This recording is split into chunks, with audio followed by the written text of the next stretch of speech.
What is up, guys? It is Marcus from Perspective Sports, and the college football playoff is set.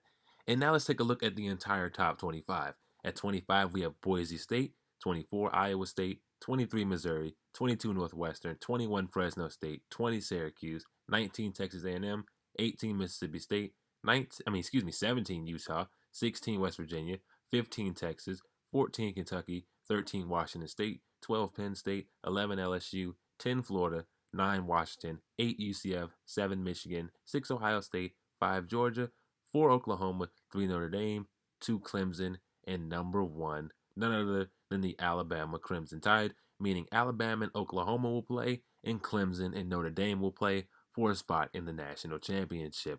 And now let's take a look at the New Year's Six Bowls, where we have number 11 LSU playing number 8 UCF in the PlayStation Fiesta Bowl. We have number 15 Texas playing number 5 Georgia in the All-State Sugar Bowl. We have number 9 Washington playing number 6 Ohio State in the Northwestern Mutual Rose Bowl. Yes, I'm saying the whole name because these companies pay good money to have their name here. And then we have number 10 Florida versus number 7 Michigan. I do apologize if that's hard to see. I'm just now looking at it. In the Chick-fil-A Peach Bowl. So we'll have a very entertaining slate of games nonetheless, but overall, I and many other people ask the same question and have the same concern. Why continue to leave teams that have earned the right to compete for a national championship out of it? You mean to tell me Georgia didn't earn the right to compete for a national title because they lost to a 13th ranked LSU team on the road and to the number 1 team in the country, Alabama, on a neutral site for the SEC championship?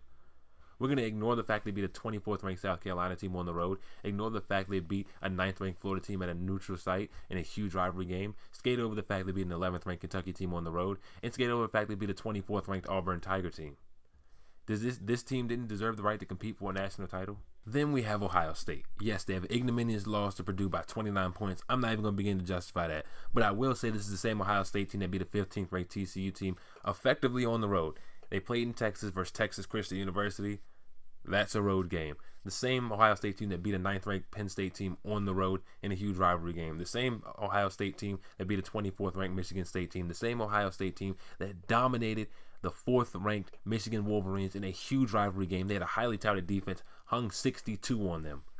You mean to tell me these teams don't deserve a right, or not necessarily, they haven't earned the right, because deserving and earning are completely different things. You mean to tell me these teams haven't earned the right to compete for a national championship? Under the 4-team system, I mean, you can't really let 2 SEC teams again. You can't really leave out a 12-0 Notre Dame. There's a lot of politics and human opinion behind that thing, and what would the backlash look like? And so, under that system, they probably didn't earn the right to be in. But under a fair and just system, I think they earned the right to be in. And a while back, I made a video on how to necessarily fix the college football playoff. The link's in the description if you're interested in that video. And I want to show you how, under my proposed system, the college football playoff would work. Because I want to get away from this 100% human opinion thing and get to a more structured approach where we have an idea of how these teams are actually going to get into the college football playoff.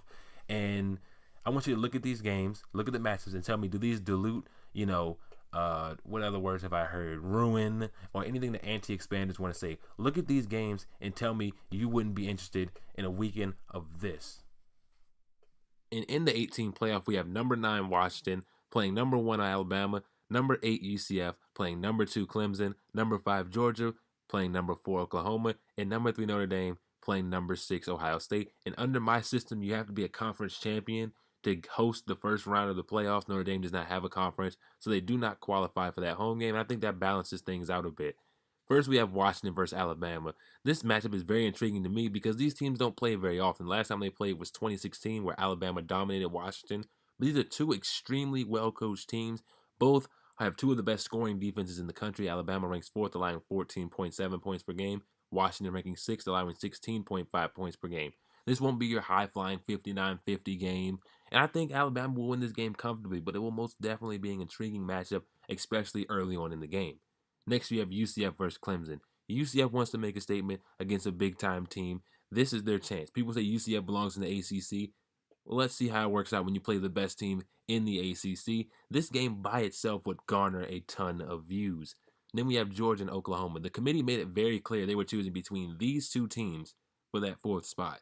This would be a great game because Georgia's defense versus Oklahoma's offense. And then we have Notre Dame versus Ohio State in the battle between 2 of the most historic programs in the history of college football. And I guarantee this matchup will also get a huge amount of views. These are very big matchups, and anyone who tells you these aren't going to get people interested, these aren't going to get people to buy tickets to the game, these games aren't going to get people to watch it on TV, they're just lying to you. The only problem is, what do you do with the extra 4 bowl games? Because if you use the schools to host the first round, then you just have these bowl games floating out there. They're not going to like the fact they're not going to get the top tier teams in it. And so if you really want to replace the home game with these extra 4 bowls, I have no problem with doing that. Make it neutral site games. And I mean, that'll be even better because these teams will be facing off on a neutral site to see who's really better.